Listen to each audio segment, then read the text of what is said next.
Hello everyone, welcome to PSC journey family. मेरा नाम विवेक कुमार है। यहाँ पे मॉडर्न हिस्ट्री का सीरीज़ हम लोग यहाँ पे कवर कर रहे हैं। प्रीवियस वीडियो में हम लोगों ने कर्नाटक वार स्टार्ट किया था, जहाँ पे हम लोगों ने फर्स्ट कर्नाटक वार ऑलरेडी हम लोग कवर कर चुके हैं।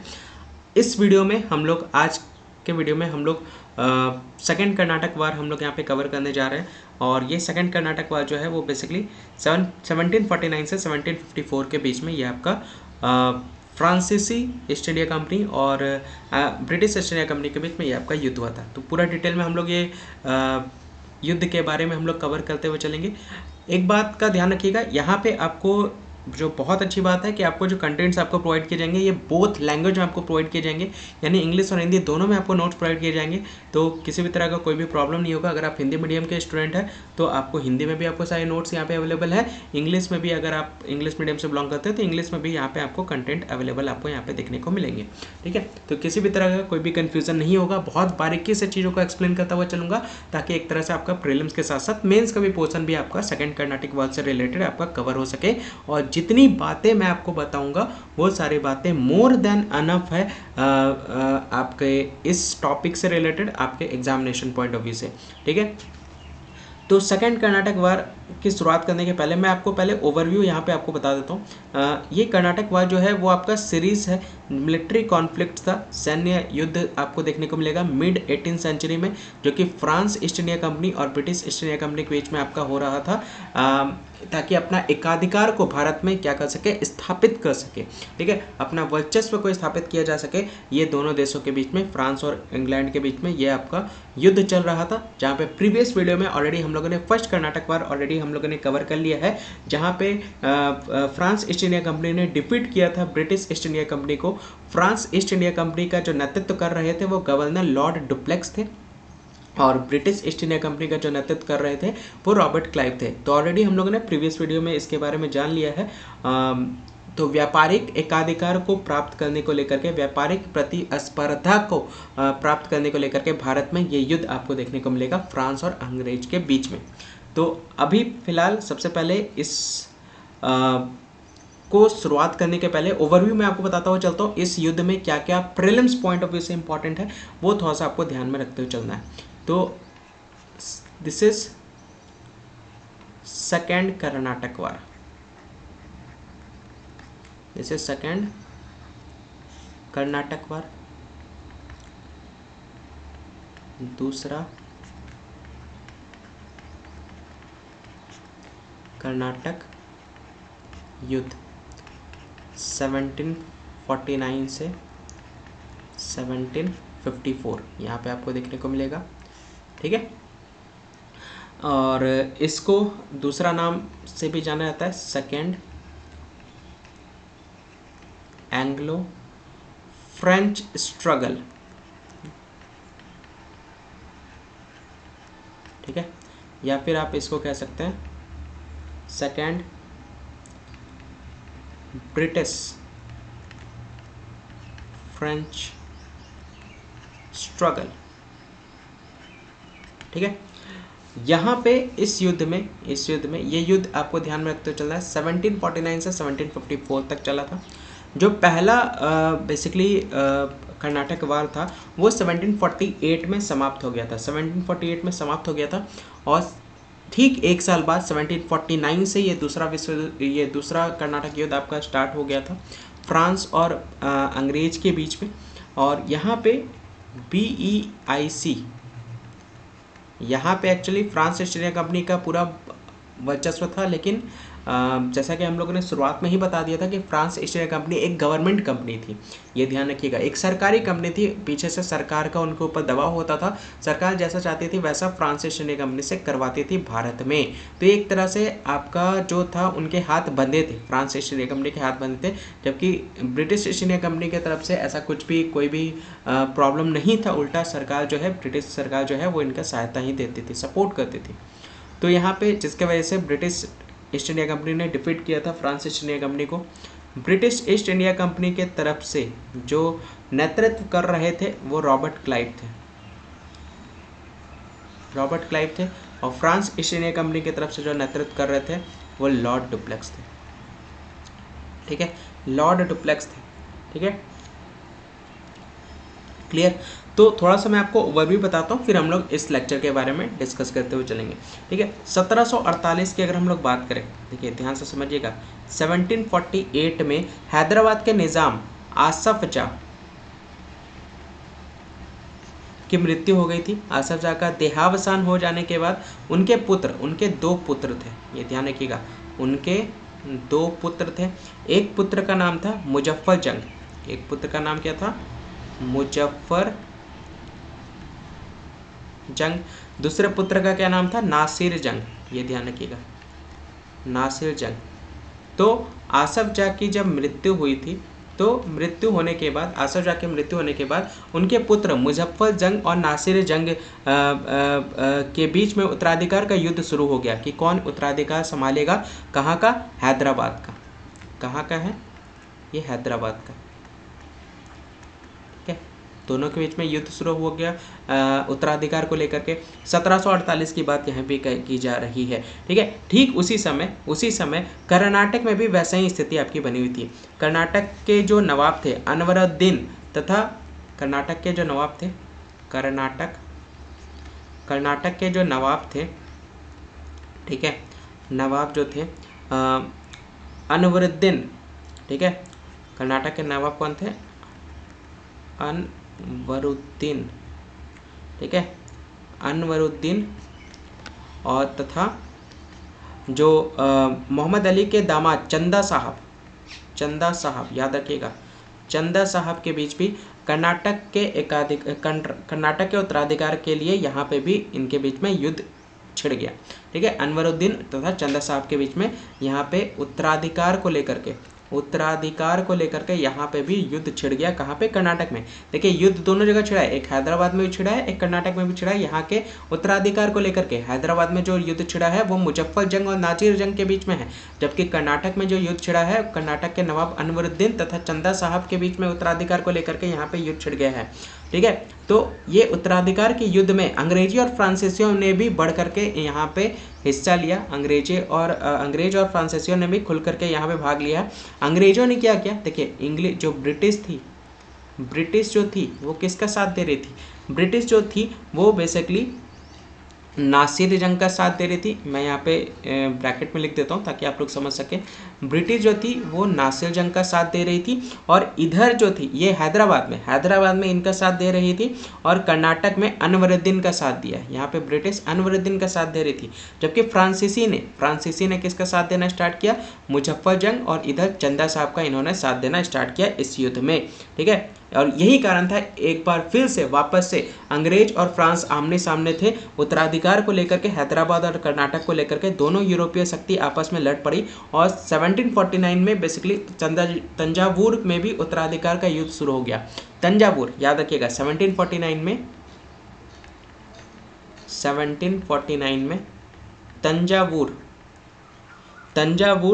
तंजावुर में भी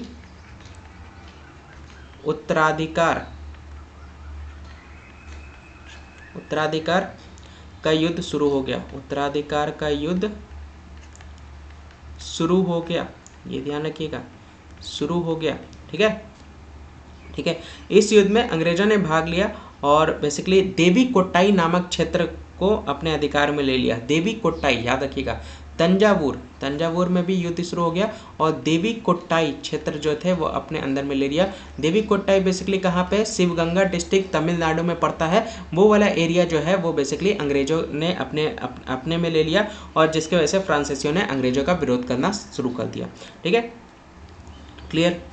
देखिए अब यहाँ पे युद्ध चल रही थी हैदराबाद और कर्नाटक के उत्तराधिकार के लिए।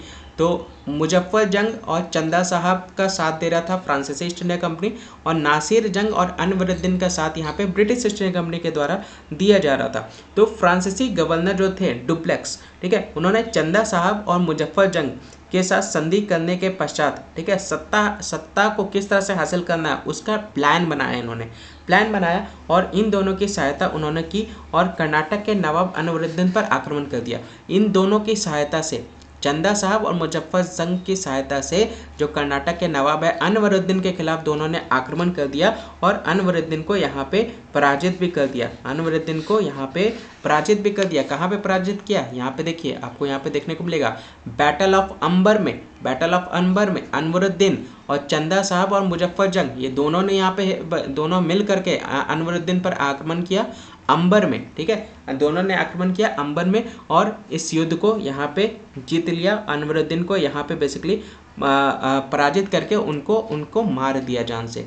ठीक है, तो आप यहाँ पे देख सकते हैं। तो ये कब की बात है? ये बात है 3 अगस्त 1749 की। 3 अगस्त 1749 की बात है, यानी अनवरुद्दीन मारा गया। अनवरुद्दीन जो है मारा गया। ठीक है, मारा गया। ठीक है, अनवरुद्दीन कौन था? अनवरुद्दीन कर्नाटक का नवाब था। लिखवाया ना, कर्नाटक का नवाब। ठीक है, अनवरुद्दीन कर्नाटक का नवाब था। अनवरुद्दीन मारा गया 3 अगस्त 1749 में अंबर के युद्ध में पराजित होकर के। और युद्ध क्षेत्र में अनवरुद्दीन का जो पुत्र था, इनका पुत्र कौन था? इनके पुत्र का नाम जो था वो मोहम्मद अली था। मोहम्मद अली भाग गया, कर्नाटक से ही भाग गया। और इस तरह से कर्नाटक जो है वो किसके हाथ में सौंप दिया? फ्रांस ने कर्नाटक सौंप दिया चंदा साहब। कर्नाटक का युद्ध कौन कर रहा था? चंदा साहब, अनवरुद्दीन मारा गया तो कर्नाटक का जो है वो अब किसका हो गया? कर्नाटक किसके अंडर में चला गया? कर्नाटक पर चंदा साहब का अधिकार हो गया। कर्नाटक अब किसके कंट्रोल में है? चंदा साहब के कंट्रोल में है। ये ध्यान रखिएगा 3 अगस्त 1749 के बाद से। ठीक है, चंदा साहब ने खुश होकर के पौंडीचेरी के निकट, पौंडीचेरी के पास में एक बहुत ही विशाल क्षेत्र जो है वो फ्रांसीसियों को उपहार के रूप में दे दिया। ठीक है, पौंडीचेरी के निकट में बहुत बड़ा हिस्सा जो है वो बेसिकली फ्रांसीसियों को उपहार में इसने दे दिया। उपहार में विशाल क्षेत्र किसको दे दिया? विशाल क्षेत्र फ्रांस ईस्ट इंडिया कंपनी को इन्होंने दे दिया। ठीक है, क्लियर, डन। अब कर्नाटक में पूरी तरह से किसका कंट्रोल हो गया? फ्रांसीसियों का कंट्रोल हो गया। फ्रांसीसियों का जो प्रभाव था वो कर्नाटक में सीमित करने के लिए अंग्रेजों ने हैदराबाद का, याद रखिएगा, अंग्रेजों ने हैदराबाद का नासिर जंग को कर्नाटक के विरुद्ध आक्रमण के लिए प्रेरित किया। अब यहाँ पे देखिए नासिर जंग, यहाँ पे आप देख पा रहे हैं ना, इसका कौन साथ दे रहे थे? अंग्रेज साथ दे रहे थे। अंग्रेजों ने इनको भड़काया कहाँ के लिए? कर्नाटक में आक्रमण करने के लिए। नासिर जंग को याद रखिएगा, अंग्रेजों ने नासिर जंग को कर्नाटक में आक्रमण करने के लिए भड़काया। ठीक है, नासिर जंग ने मुजफ्फर जंग को बंदी बना लिया। गया।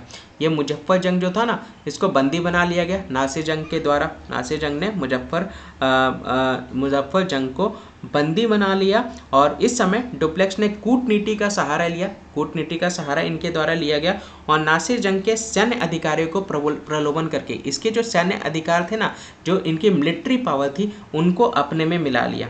ठीक है, उनको अपने में मिला लिया और नासिर जंग की हत्या करवा दी। कूटनीति का सहारा लेकर के फ्रांसीसी ईस्ट इंडिया कंपनी ने जब नासिर जंग ने मुजफ्फर जंग को बंदी बना लिया तो उस समय डुप्लेक्स कौन था? फ्रांस ईस्ट इंडिया कंपनी का गवर्नर था।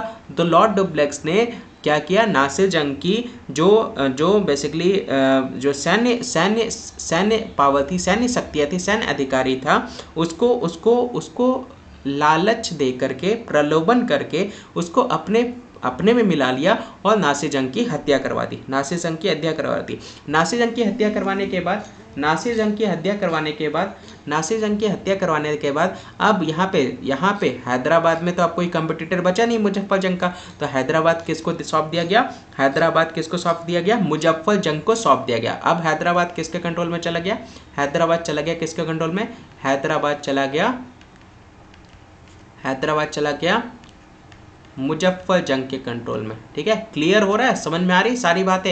हैदराबाद कर्नाटक चंदा साहब के कंट्रोल में, हैदराबाद मुजफ्फर जंग के कंट्रोल में। लेकिन मुजफ्फर जंग की पद पर ग्रहण करने से पहले ही मुजफ्फर जंग की हत्या करवा दी गई थी, ये ध्यान रखिएगा, ठीक है, हत्या करवा दी गई थी। ये उस पद को ग्रहण कर ही नहीं पाया, पद को ग्रहण करने से पहले ही उसकी हत्या करवा दी गई। इस केस में नासिर जंग के जो छोटे भाई थे, अब हैदराबाद जो था वो नासिर जंग का छोटा भाई, याद रखिएगा, नासिर जंग का जो छोटा भाई था, छोटा भाई, इसका नाम क्या था, नासिर जंग का छोटा भाई का, तो सलावत जंग, याद रखिएगा, सलावत जंग,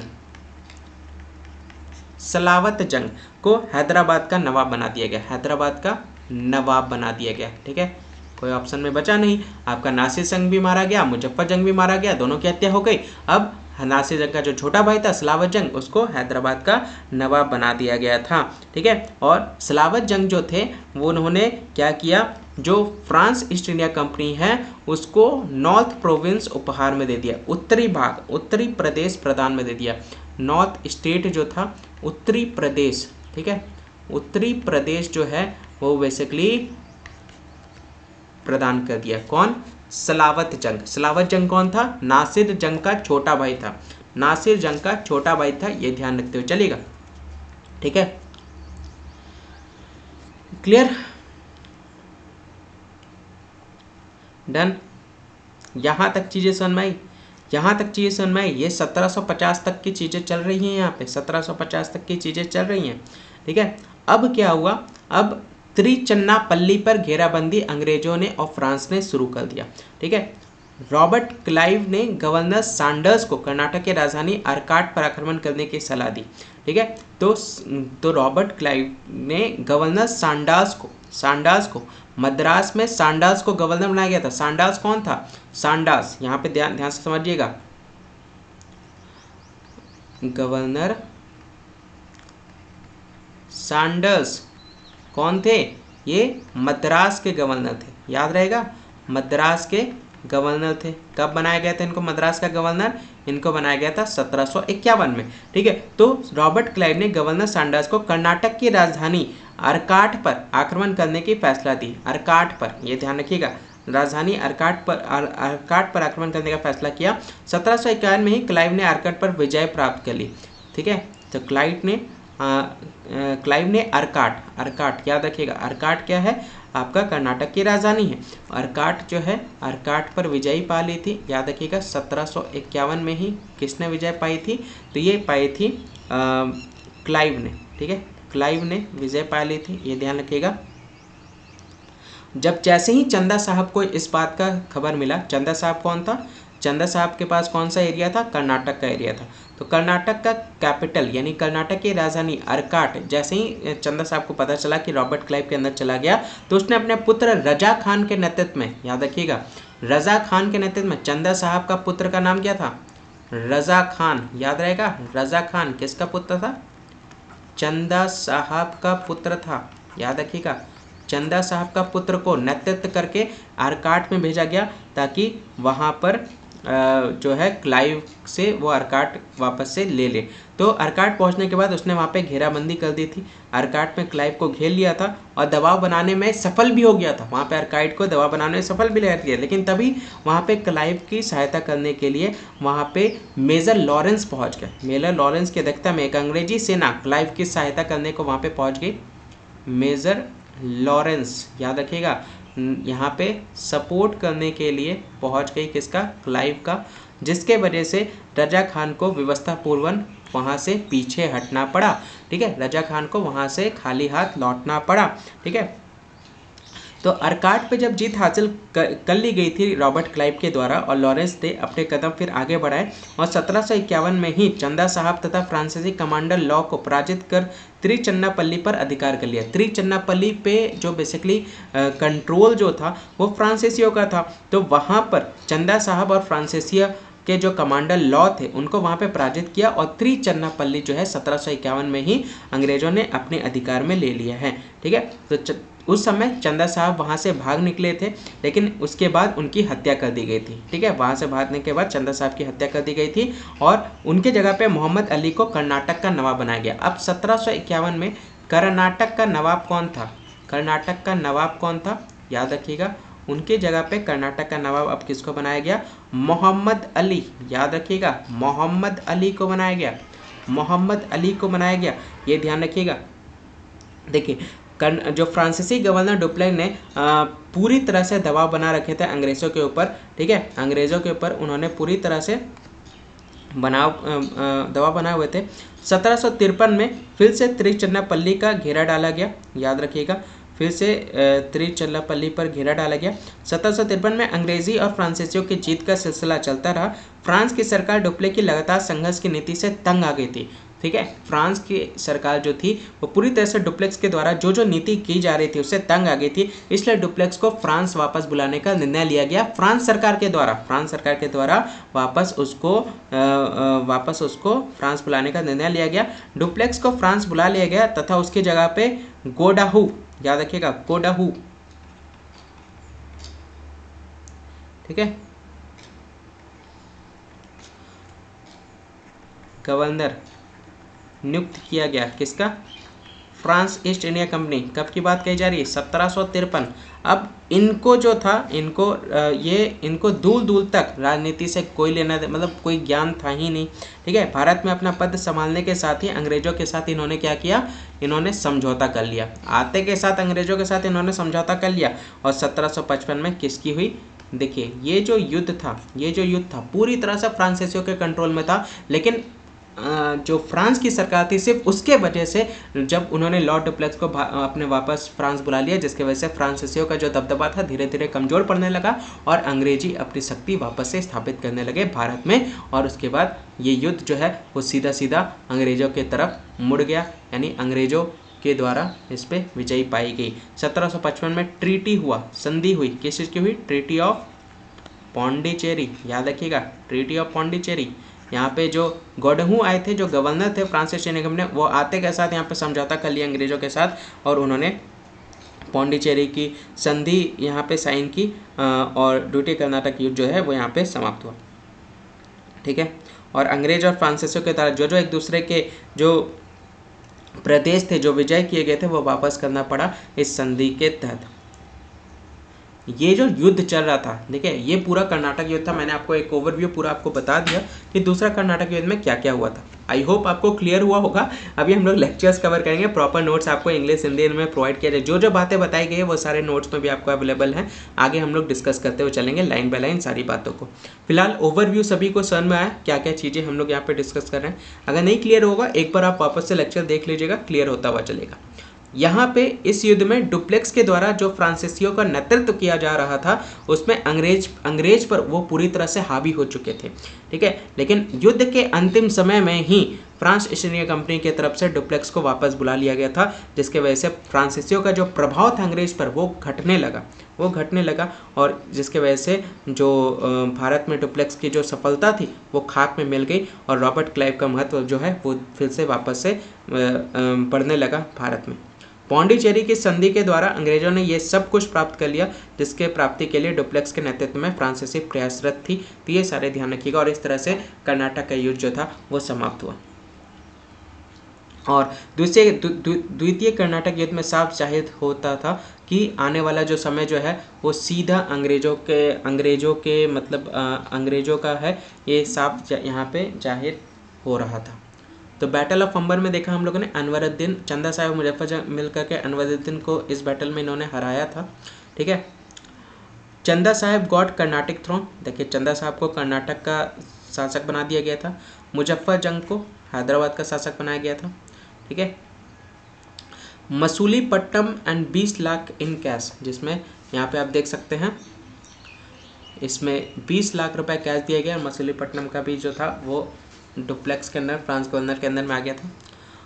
विक्ट्री चंदा साहब के वजह से 80 विलेज, यहाँ पे ये जो विक्ट्री जो हुई थी, जो अनवरुद्दीन को हराया गया था, जिसके वजह से चंदा साहब खुश होकर के 80 गांव जो थे वो डुप्लेक्स को दे दिए थे। नॉर्थ कर्नाटक का जो पौंडीचेरी के निकट में विशाल क्षेत्र था, चंदा साहब खुश होकर के फ्रांस गवर्नर को, लॉर्ड डुप्लेक्स से उन्होंने ये 80 गाँव जो थे वो उपहार में दे दिए फ्रांस गवर्नर को, ठीक है। तो ये पूरा ओवरव्यू था। आइए थोड़ा सा इसके बारे में डिटेल में कवर करते हैं। आगे पूरा डिटेल में इंग्लिश हिंदी में है, कंफ्यूज मत होइएगा, सोचिएगा कि सर क्या आप बोल रहे थे शुरुआत में इंग्लिश हिंदी में नोट्स हैं, आप तो यहाँ पे लिखवाने लगे। तो ऐसा कुछ नहीं है, नोट्स आपका अवेलेबल है। आइए अब शुरू से सारी चीज़ों को बारीकी से समझते हैं। तो सेकंड कर्नाटक वार जो था वो कब से स्टार्ट हुआ था? 1749 से स्टार्ट हुआ था और ये कब तक चला था? 1754 तक चला था।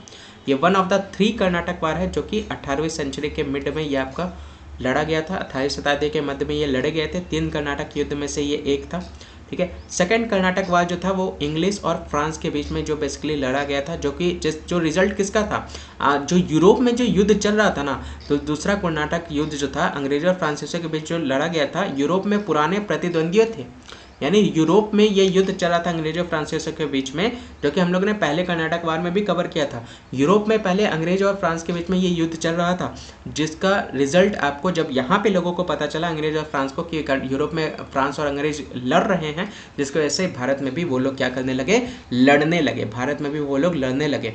याद है पहला? चलिए होमवर्क आप बताइए, पहला जो कर्नाटक वार हुआ था उसमें जो समाप्ति हुई थी वो किस चीज़ की संधि को लेकर के फिर समाप्ति हुई थी, वो आपको जगह बताना है, ठीक है।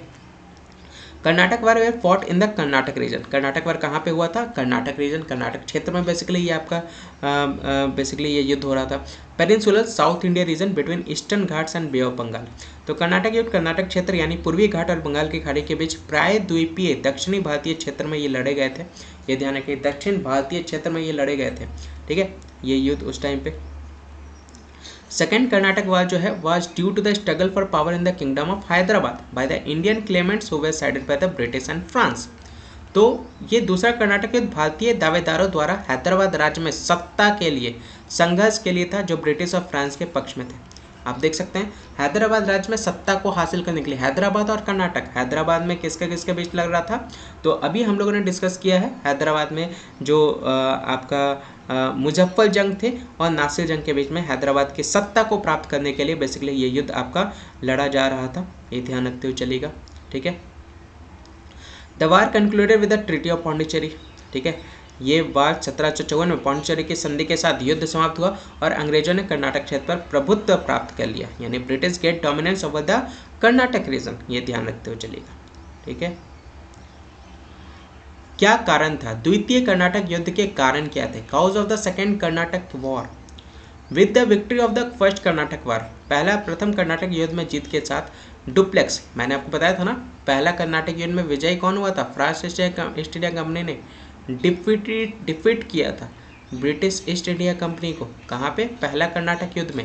1748 में ये कर्नाटक का युद्ध जो पहला था वो समाप्त हुआ था। ठीक उसके 1 साल के बाद दूसरा कर्नाटक युद्ध आपका स्टार्ट हो गया था, ठीक है। फ्रांसीसी गवर्नर जिसने सफलतापूर्वक युद्ध का नेतृत्व किया, राजनीतिक महत्वाकांक्षियों को तेज हो गई थी, ठीक है, शार्प हो गया था।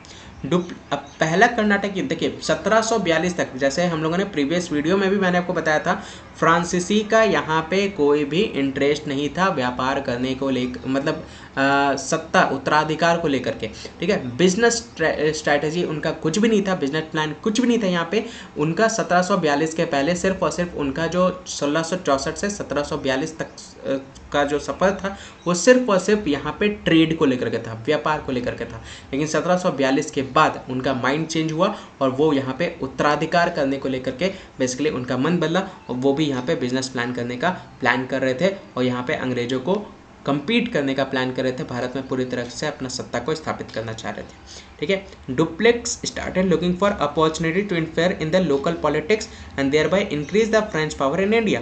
डुप्लेक्स ने राजस्थानीय राजनीति में हस्तक्षेप करने के अवसरों की तलाश शुरू कर दी और इस तरह भारत में फ्रांसीसी शक्ति में वृद्धि हुई। ये कब की बात कही जा रही है? ये बात कही जा रही है आफ्टर 1742, ये ध्यान रखिएगा।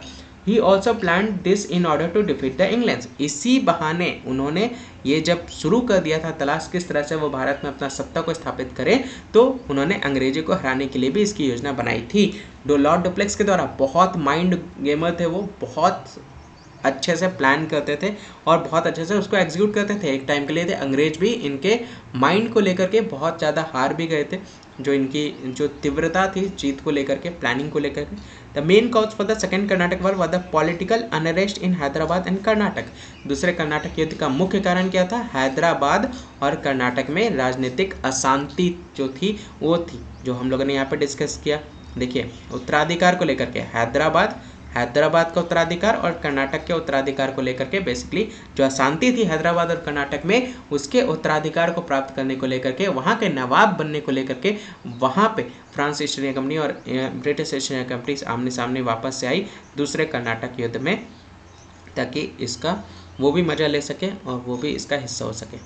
India independent kingdom of Hyderabad with the death of निज़ाम उल मुल्क, the founder of independent kingdom of Hyderabad, निज़ाम उल मुल्क, है ना, जिनकी मृत्यु आपकी हो गई थी 1748 में, जिसकी मृत्यु हो गई थी, जहाँ पे हम लोग डिस्कस भी किए थे। जो इनका जो नाम था वो अशफा खान था, याद है, अशफा खान, जो हम लोगों ने यहाँ पे डिस्कस भी किया है। ठीक है, देखिए यहाँ पे निज़ाम उल मुल्क 1748 में। ठीक है, आसफ जा यहाँ पे आपको देखने को, उनकी मृत्यु के बाद ही ये सारे स्टेप्स आपको यहाँ पे देखने को मिलेंगे। तो आसफ जा खान, ठीक है, आसफ जा खान की मृत्यु के बाद ही यहाँ पे जो हैदराबाद का जो था आसफ जा निज़ाम मुल्क, ठीक है, निज़ाम उल मुल्क, ठीक है, निज़ाम उल मुल्क, ठीक है, निज़ाम उल मुल्क जो संस्थापक थे, 21 मई 1748 को हैदराबाद के स्वतंत्र राज्य के संस्थापक निज़ाम उल मुल्क की मृत्यु के साथ हैदराबाद के सिंहासन के उत्तराधिकार में विवाद हुआ, और ये विवाद किसके बीच में हुआ, निज़ाम उल मुल्क के बेटों के बीच में हुआ, सन के बीच में, उनके दो बेटों के बीच में। डेथ जब हुआ था निज़ाम उल मुल्क का हैदराबाद का, तो नासिर जंग हुआ the second son of Nawaz succeeded to the throne, he was contested by his nephew Muzaffar Jung, Nasir जंग, ये ध्यान रखिएगा, नासिर जंग जो दूसरा बेटा था नवाब का, उन्होंने ये बेसिकली गद्दी पर बैठे थे, एक contested by his nephew Muzaffar Jang who was grandson of the nawab, जबकि उसका चुनाव उनके भतीजे मुजफ्फर जंग ने किया था जो नवाब के पोते थे। ठीक है, तो उनके बीच में ये बेसिकली झगड़ा हुआ था, लड़ाई हुई थी नासिर जंग और मुजफ्फर जंग के बीच में, जिसमें मुजफ्फर जंग को हरा करके उनकी मृत्यु हो गई थी, और फिर फ्रांसीसियों के सपोर्ट से, और यहाँ पे नासिर जंग ने ये उत्तराधिकार प्राप्त किया था। ठीक है, Muzaffar Jung claim the throne stating that he was appointed as governor of Karnataka by the Mughal emperor, तो ये ध्यान रखिएगा, ने यह कहते हुए सिंहासन पर दावा किया कि उन्हें मुगल सम्राट द्वारा कर्नाटक के राज्यपाल के रूप में नियुक्त किया गया था। कर्नाटक रीजन की दूसरी तरफ क्या हुआ था, चंदा साहेब जो कि दामाद थे दोस्त अली के, ठीक है, दोस्त अली, उसी समय दोस्त अली के दामाद चंदा साहेब को मराठों ने रिहा कर दिया था, जो कि नवाब थे कर्नाटक के दोस्त अली, उनके दामाद चंदा साहेब, ठीक है, और Anwaruddin Khan was appointed as nawab of Karnataka, ठीक है, अनवरुद्दीन खान को कर्नाटक का नवाब नियुक्त किया गया था। नवाब पर उसके अधिकार पर चंदा साहब ने विवाद किया था, सुन बोध द दोनों फिर झगड़ा किए, एक दूसरे के साथ संघर्ष किया, और उसके बाद फिर यहाँ पे फ्रांसीसियों ने चंदा साहब के साथ मिलकर के अनवरुद्दीन खान का जो बैटल ऑफ अंबर में इनकी हत्या हो गई, और फिर जो था चंदा साहब को कर्नाटक का उत्तराधिकार हासिल हो गया। तो कोर्स ऑफ सेकेंड कर्नाटक वार, द्वितीय कर्नाटक युद्ध का पाठ्यक्रम, तो डुप्लेक्स इसका एडवांटेज लिए, ये पॉलिटिकल अनरेस्ट का, जो कि फ्रांस पावर को स्थापित करना था। यहाँ पे डुप्लेक्स ने इस राजनीतिक अशांति का फायदा उठाकर दक्षिणी क्षेत्र में फ्रांसीसी सत्ता स्थापित की और दूसरे कर्नाटक युद्ध का मार्ग प्रशस्त किया। Dupleix on behalf of the French decided to support Muzaffar Jung, फ्रांसीसी की ओर से डुप्लेक्स ने मुजफ्फर जंग और चंदा साहिब का समर्थन करने का फैसला किया, जो क्रमशः हैदराबाद के सिंहासन और कर्नाटक के नवाब के लिए दावा कर रहे थे। तो मुजफ्फर जंग और चंदा साहब का साथ किसने दिया था, फ्रांस ने साथ दिया था, पढ़ाया था ना अभी। देखिए ओवरव्यू में इसके बारे में डिस्कशन भी किया है। यहाँ पे देखिए फ्रांस का सपोर्ट किसको था, मुजफ्फर जंग को था, और यहाँ पे चंदा साहब को था, और अंग्रेज का सपोर्ट किसको था, नासिर जंग को था और अनवरुद्दीन को था।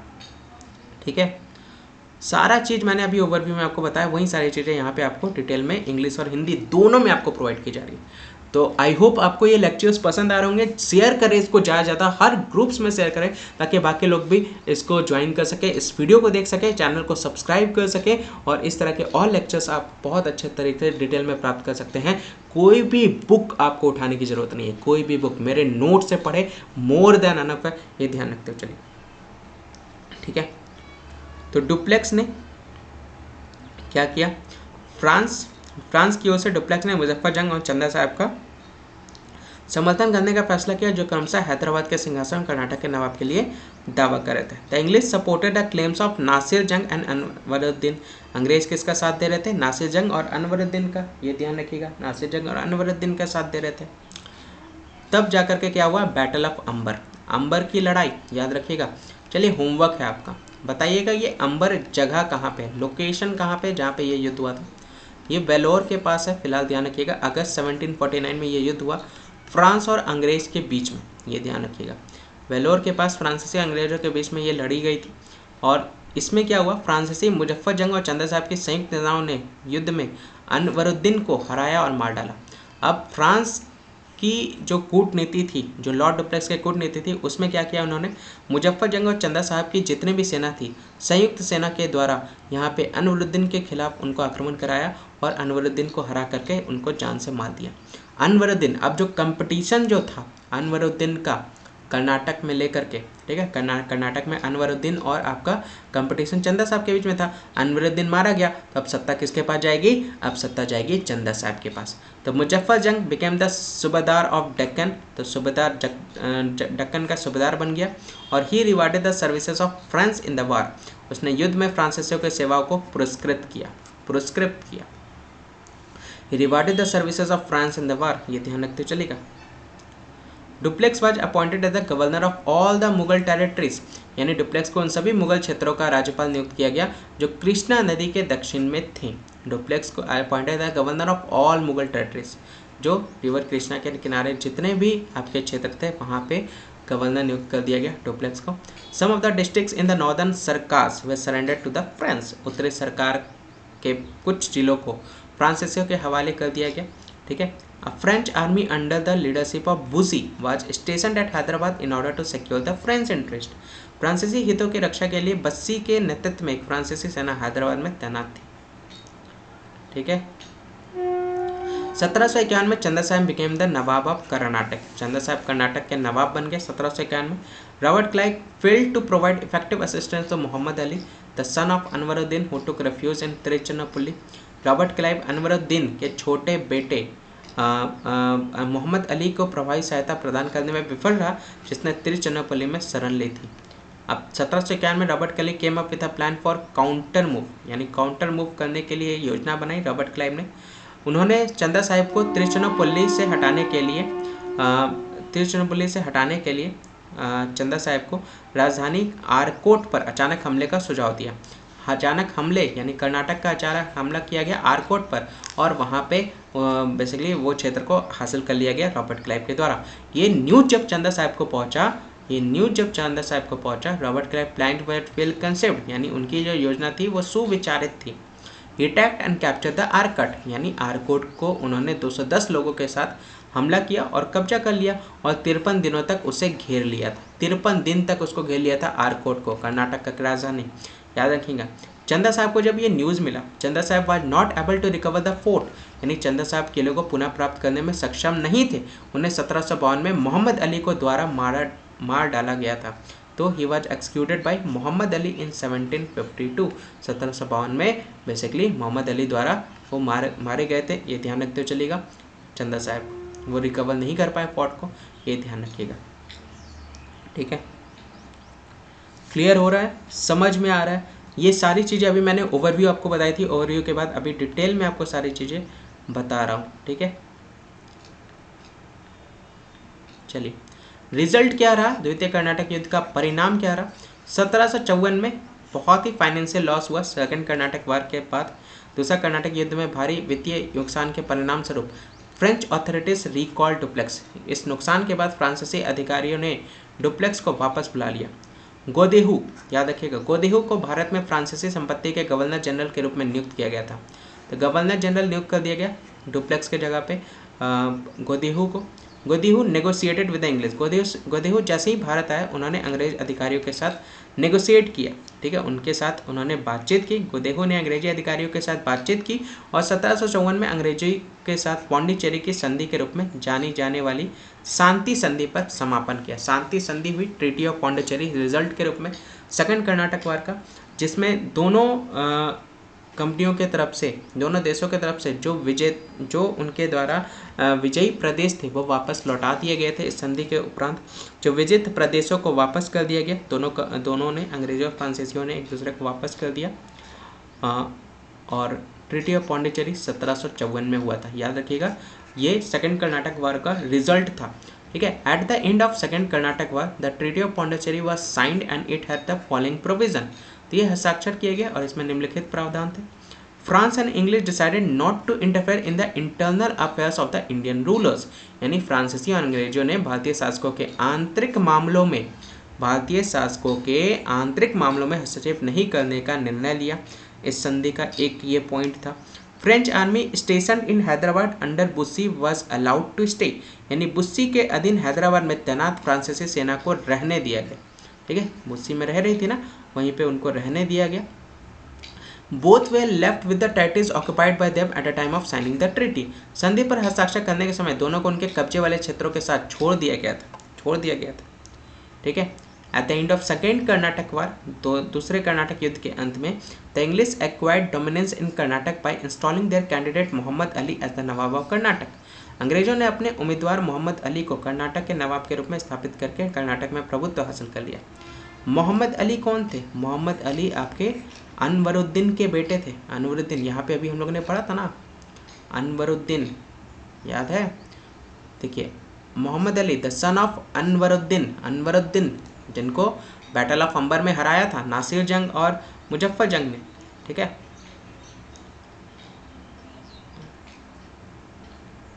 ठीक है, तो मोहम्मद अली को क्या किया गया? मोहम्मद अली को नवाब बना दिया गया कर्नाटक का। हालांकि युद्ध में फ्रांसीसियों को असफलता मिली, लेकिन उन्होंने सबसे अधिक लाभ प्राप्त किया। असफलता तो हुई, France had setbacks in the war but they gain the most. सबसे ज़्यादा उनको लाभ भी हुआ था। Their candidate the Nizam of Hyderabad was awarded territories in Pondicherry and northern Circars. उनके उम्मीदवार हैदराबाद के निजाम को पौंडीचेरी और उत्तरी सरकार में क्षेत्रों में सम्मानित किया गया था। तो ये था आपका पूरा ओवरव्यू सेकेंड कर्नाटक वार का। आई होप आपको ये पूरा इन्फॉर्मेशन समझ में आया होगा, पूरा कर्नाटक युद्ध आपको क्लियर हुआ होगा। ये पूरा डिटेल्ड में मैंने आपको सेकेंड कर्नाटक वार यहाँ पे एक्सप्लेन किया है। प्रीलिम्स के साथ साथ मेंस में भी आपका ये काफ़ी ज़्यादा हेल्पफुल होने वाला है, तो अच्छे से इसको रिवाइज करते हुए चलिएगा। इस वीडियो को देखने के बाद आपको किसी भी बुक को खोल के देखने की ज़रूरत नहीं है, अच्छे से इसको पढ़े, रिवाइज करते हुए चले, नोट्स बना ले, वीडियो को ज़्यादा से ज़्यादा शेयर करें, वीडियो को लाइक करना ना भूले, ज़्यादा से ज़्यादा इसको शेयर करें ताकि बाकी लोग भी इसको सब्सक्राइब कर सकें चैनल को, और इस तरह के वीडियो और आप प्राप्त कर सके, और टाइमली नोटिफिकेशन आपको मेरे वीडियो का आपको मिलता हुआ चले चैनल के सब्सक्राइब करने के बाद। बेल आइकन पर भी क्लिक कर लीजिएगा। किसी भी तरह का कोई भी डाउट, क्वेरी, फीडबैक अगर आपको देना हो तो आप मुझे यहाँ पे मेल कर सकते हैं। और इंस्टाग्राम अकाउंट है PSC जर्नी 4, उसको आपको क्या करना है, उस अकाउंट को फॉलो कर लीजिएगा टाइमली नोटिफिकेशंस के लिए, ठीक है। और ज़्यादा से ज़्यादा यार शेयर करें। आप लोग शेयर नहीं कर रहे, बहुत कम लोग शेयर करते हैं। इतना डिटेल में आपको मॉडर्न हिस्ट्री आपको कवर करा रहा हूँ, बाइलिंगुअल्स में आपको नोट्स प्रोवाइड कर रहा हूँ। मुझे नहीं लगता कोई भी एजुकेटर आपको प्रोवाइड कर रहे होंगे दोनों भाषाओं में, और इतने अच्छे से मैंने आपको दोनों भाषाओं में आपको समझ में भी समझाया भी है। अगर किसी भी तरह का कोई भी डाउट हो आप कमेंट सेक्शन में मेंशन करें, वहाँ पर मैं आपके कमेंट सेक्शन पढ़ता हूँ। कोई भी तरह का इशू होगा तो मैं उसको वापस से रिपीट कर दूँगा, लेकिन इसको ज़्यादा से ज़्यादा शेयर करते हुए चले। इस चैनल को इतना शेयर करें ताकि इसका सब्सक्रिप्शन जो सब्सक्राइबर है वो जल्द से जल्द 4 डिजिट में पहुँचे और मैं लाइव आकर के आप लोगों को पढ़ाऊँ। तो ज़्यादा से ज़्यादा इसको शेयर करें। बाकी मिलते हैं हम लोग नेक्स्ट वीडियो में। जय हिंद, जय भारत।